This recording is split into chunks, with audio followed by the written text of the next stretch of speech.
once again, Cyclones fans, and welcome to US Bank Arena. Alongside Rob Roberts, I'm Nick Brunker. Looking ahead to tonight's action between the Cyclones and the Kalamazoo Wings. Boy, it's a big matchup tonight. A win tonight for the Cyclones would put them within 6 points of the top-placed Kalamazoo Wings in the North Division standings. Hard to believe the way the season has gone along, yet that's what happens when you have all these games in hand, and now a chance for them to come back and really pick up some points. Well, they're cut by the games in hand, 5-7 this week, 3-6 next week, but last chance to beat Kalamazoo on their home ice, and we know how much Cincinnati and other teams have struggled in Kalamazoo. So any chance you can get to steal 2 points, especially when you're first place team, you have to do it now, especially if they're able to build off that win from last night. They'd have to pick up 3 wins in their final 3 games against Kalamazoo to surpass them when it comes to the overall season series, but that's really not what's important here. What's important is running down a stretch of games, picking up momentum down this final month and maybe a week here as the month of February just about to end. It's hard to believe that it's already almost March, and with the depleted lineup the Cyclones have had, they found a way to win.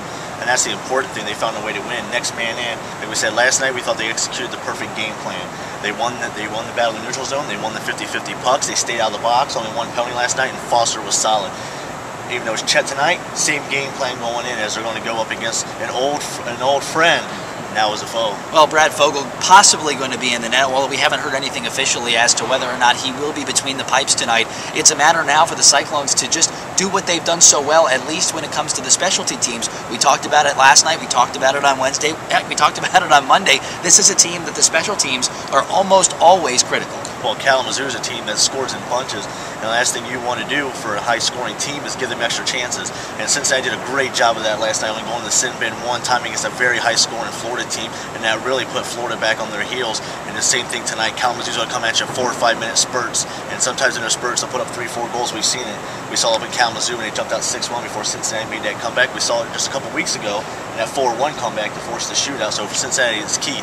Neutral zone, 50-50 pucks, and stay out of the box. Lots and lots of weapons for this Kalamazoo club. Trent Davatilla, 12 points in 11 meetings this season. He leads the Wings and is among the ECHL leaders. He has the 5th most points in the entire league. Although he's just one guy, there are a lot of guys on that team. Sam Fatorik, Corey Carliner. This is a group that has weapons pretty much everywhere. And don't forget the former Cyclone Aaron Catalyst, who always seems to come up big against Cincinnati. He had a couple points the last time they were in this building, but it all starts with Davitillo and their defense as well.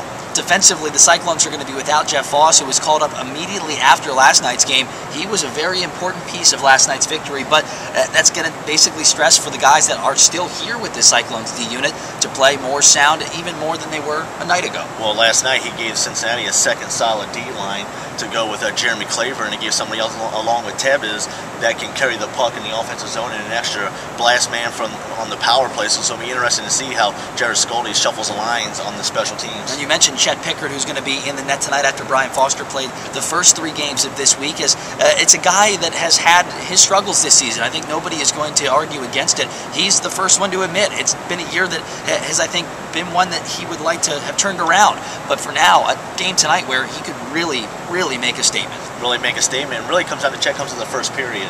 If once he gets past that first period, he seems to settle down, really gets into the groove. So the first 5 to 7 minutes are going to be really key for Chet. And the crowd tonight expected to be large. Last night was great, over 5,300 in the stands at US Bank Arena, and I think from what I'm hearing tonight, it's going to be just as loud. And don't forget the animals too. Oh, it's going to be fun. Pucks and Pops night tonight here at US Bank Arena. Doors open at 6:30, and the puck drops at 7:30. We hope to have you with us. With Rob Roberts, I'm Nick Brunker on CyclonesHockey.com.